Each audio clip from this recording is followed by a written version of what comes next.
নমস্কাৰ বন্ধুসকল, আজি মই আপোনালোকক পৃথিৱীৰ আটাইতকৈ ডাঙৰ এনাকোণ্ডাৰ বিষয়ে ক'বলৈ গৈ আছোঁ। আপোনালোকে এনাকোণ্ডাক বহুতো হলিউডৰ চিনেমাত দেখিছে চাগে। ইয়াৰ পৰা আপুনি অনুমান কৰিব পাৰিছে চাগে যে এনাকোণ্ডা কিমান ডাঙৰ আৰু ভয়ানক হয়। যদি আপুনি ভাবি আছে এয়া বাস্তৱ জীৱনত মিছা বুলি, তেনেহ'লে আপুনি ভুল ভাবিছে। এনাকোণ্ডা সাপৰ এনেকুৱা এটা প্ৰজাতি হয় যি বহুত ডাঙৰ আৰু ভয়ানক হয়। আজিকালি এই বিচিত্ৰ প্ৰজাতিটো বহুত ভাগ্যৰ বলতহে দেখিবলৈ পোৱা যায়। সাপৰ প্ৰজাতিবোৰৰ ভিতৰত ই বহুত ডাঙৰ আৰু সকলোতকৈ বেছি ওজন থকা সাপ হয়। ইমান ডাঙৰ সাপ সাউথ আমেৰিকাত বেছিকৈ পোৱা যায়, বা এইটো মানি লওক যে সাউথ আমেৰিকাই ইহঁতৰ ঘৰ হয়। কেইদিনমান আগত এই প্ৰজাতিটোক মানুহৰ দ্বাৰা পুনৰ দেখা পোৱা গৈছিল। উত্তৰ ব্ৰাজিলৰ এটা খনিত কাম কৰি থকা শ্ৰমিকসকল তেতিয়া আচৰিত হৈ গ'ল যেতিয়া তেওঁলোকে বহুত প্ৰকাণ্ড এনাকোণ্ডা এডাল দেখিবলৈ পালে। এইটো ব্ৰাজিলৰ আল্টামিৰা নামৰ এখন ঠাই হয় য'ত শ্ৰমিকসকলে কাম কৰি আছিল।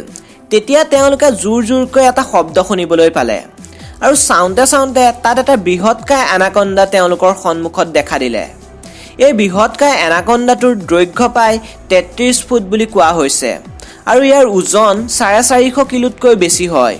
যেতিয়া বৈজ্ঞানিকসকলে এই এনাকোণ্ডাডালৰ দৈৰ্ঘ্য জুখিলে তেতিয়া তেওঁলোক আচৰিত হৈ গ'ল, কাৰণ এইডাল পৃথিৱীৰ আটাইতকৈ ডাঙৰ এনাকোণ্ডা আছিল। মানুহে এইটোও কৈছিল যে তাত কাম কৰা শ্ৰমিক লাহে লাহে নাইকিয়া হ'বলৈ ধৰিছিল, আৰু এতিয়া এই এনাকোণ্ডাডাল পোৱাৰ পিছত মানুহে মানি লৈছে যে এই এনাকোণ্ডাডালেই সেই শ্ৰমিকসকলৰ চিকাৰ কৰিছিল। আপোনালোকক কৈ দিওঁ যে ইয়াৰ আগতে আমেৰিকাৰ কান্নাছ চহৰতো এডাল এনাকোণ্ডা পোৱা গৈছিল, যাৰ দৈৰ্ঘ্য 25 ফিট আছিল, যাক গিনিজ বুক অফ ৱৰ্ল্ড ৰেকৰ্ডত স্থান দিয়া হৈছিল।